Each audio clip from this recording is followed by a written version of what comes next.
Я була в Україні знову. Привезла з собою ось це. Ще ось це. Ще зовсім трошки.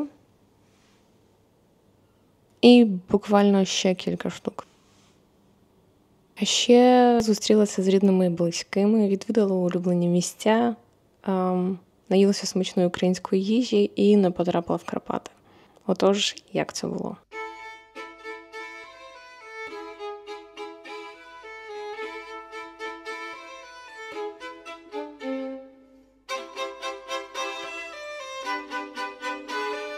Почалася наша поїздка 2 травня. Сьогодні вже кінець червня, і почали ми її із подорожі до Луцька. Кордон пройшли доволі швидко. Я обожнюю проходити український кордон, не буду вам брехати. В мене дуже приємні емоції завжди з українськими прикордонниками. Цього разу один з прикордонників, коли віддавав нам паспорт, посміхнувся і сказав «щасливо». Потім ми звернули трохи не туди і виїхали на польову дорогу. Потім їхали через село з корівками і потім вже добралися до Луцька, де провели 2 дні з моєю подругою.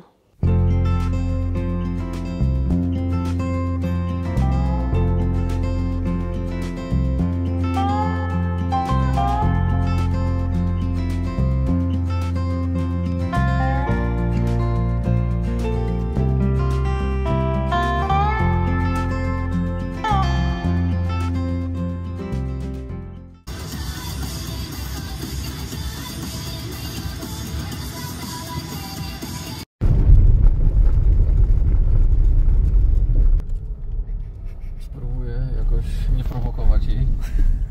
Cześć, koleżanko.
Велосипед їде. Ой, направо. Ні, на праву сторону.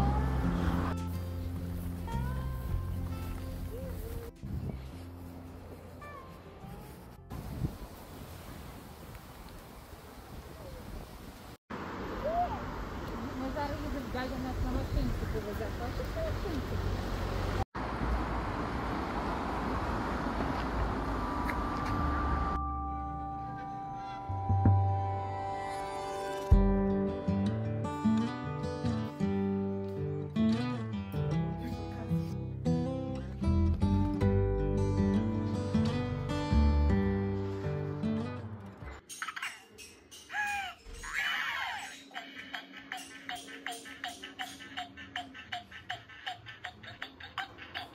See how he is working.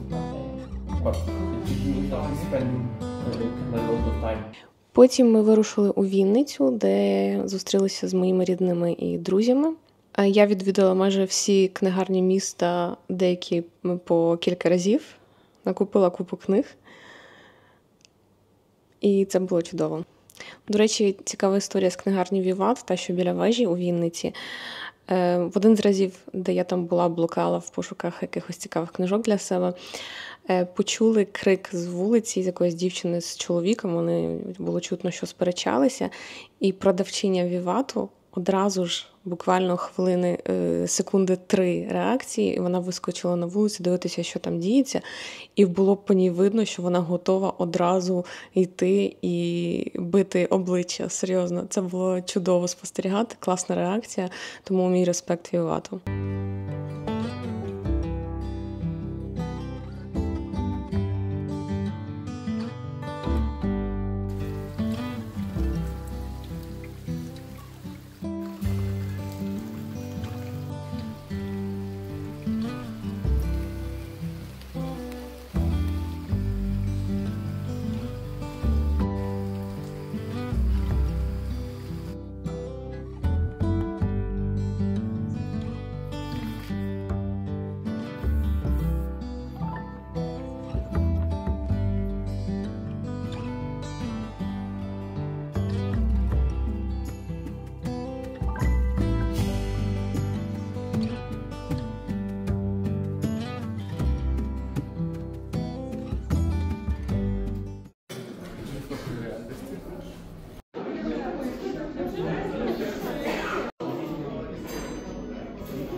І ніхіра не робив.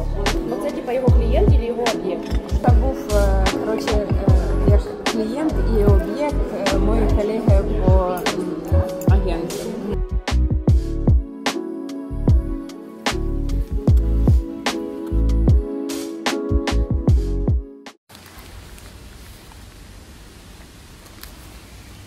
Наташа, що в тебе тут?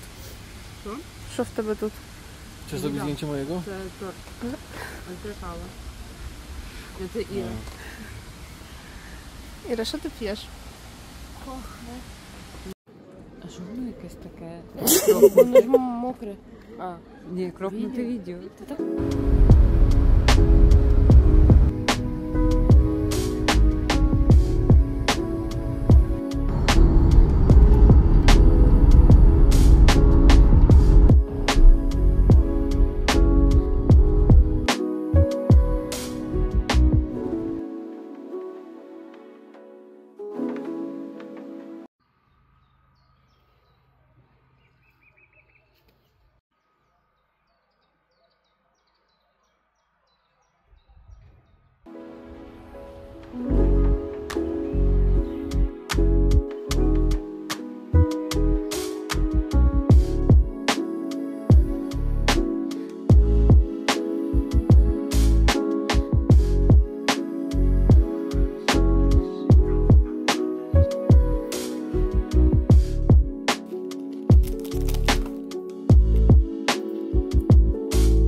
Якби в Вінниці не було чудово, мій план був останні кілька днів нашої відпустки, 2 дні нашої відпустки провести в Карпатах. Я вже забронювала номер в якомусь гостьовому домі. Була дуже щаслива, що ми підемо в гори, може піднімемось навіть на Говерлу. І потім я подивилася прогноз погоди і зрозуміла, що буде різке погіршення погодних умов, навіть зі снігом, а в нас зі собою із спорядження, легкі вітровки і кросівки для хайкінгу. Тому ми вирішили, звісно ж, туди не їхати, перенесли цю подорож до наступного року і поїхали до Львова.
Приїхала додому одразу в перші кілька днів, насолоджувалась подарунками, які ще давали це відчуття дому. Нарешті я маю вишиванку з такою вишитою камзелькою. Вже вдягала тут в Польщі кілька разів, виглядаю чудесно, і я щаслива з цього. І також нескінченну кількість книжок, які вже прочитала. Ще, до речі, цікава штука, про яку раніше не знала, це пробники книг, які видають в Віваті, коли ти щось купуєш. Ще не починала, тому що є основні книги, які я хочу прочитати перед тим, але мені здається, що це дуже круто. Це чудова ідея, вважаю.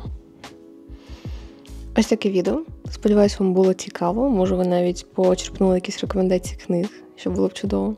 І наостанок невеличка порада для тих, хто досі переживає, чи їхати в Україну і боїться тривог обстрілів і так далі. Я знаю, бо в мене є декілька таких знайомих.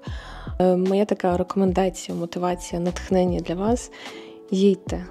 Як би страшно не було, Україна – це просто вдома, а вдома завжди краще. Па!